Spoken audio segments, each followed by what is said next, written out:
Un sisma di magnitudo 6,5 MV a Castelnuovo del Garda nel Veronese, con crolli e persone sotto le macerie, la gestione della mobilitazione dei vigili del fuoco per prestare soccorso alla popolazione, l'apertura di una sala crisi regionale e l'organizzazione della logistica nello scenario di intervento. Non si tratta di fatti reali, ma di un'esercitazione organizzata dal Centro Operativo Nazionale dei Vigili del Fuoco per testare la prontezza dei moduli della colonna mobile regionale, delle sale operative della Direzione Veneto e dei comandi provinciali.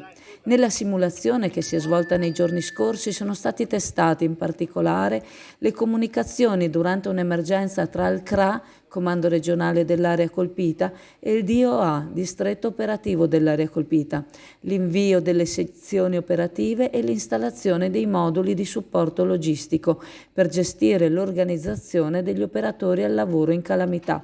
È stato testato anche il recupero da parte delle squadre speleo alpino fluviali di una persona ferita sulla Rocca del Garda.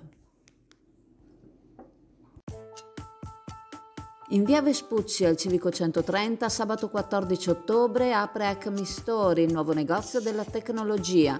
Qui troverete elettrodomestici, accessori per la casa, ma soprattutto computer e cellulari. Inoltre Yuri ed Eddie rigenerano i vostri cellulari, Android ed Apple e i vostri computer, che siano PC o Mac. Sui vostri device assistenza a 360 gradi. Li trovate al 351 683 7940.